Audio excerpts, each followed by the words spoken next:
ఈమె యేసు ప్రభు పాదాల దగ్గర కూర్చొని ఏమంటుందండి? ప్రభువా, దావీదు కుమారుడా, నన్ను చెప్పండి, నన్ను కరుణించు. తన కుమార్తె భవిష్యత్తు బాగుపడటానికి ఎవరు వచ్చారు? దేవుని సన్నిధికి ఎవరు వచ్చారు? తల్లి వచ్చింది. మీ పిల్లలు బ్రతుకులు మారాలంటే, వారి భవిష్యత్తు బాగుండాలంటే, వారి చదువులలో వర్ధిల్లాలంటే, ఉద్యోగాలు వ్యాపారాల్లో వర్ధిల్లాలంటే నీవు దేవుని యొద్దకు రావాలి. నీ పిల్లలను భయము భక్తితో పెంచాలి. అందుకని ఆమె వెళ్ళి యేసయ్యను బతిమాలుకుంటే ఆమె యేసయ్య ఏమన్నాడు తెలుసా?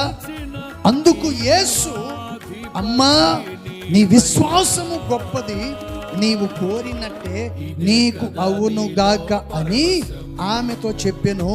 ఆ గడియలోనే చెప్పండి, ఆ గడియలోనే ఆమె స్వస్థత పొందింది. Praise the lord.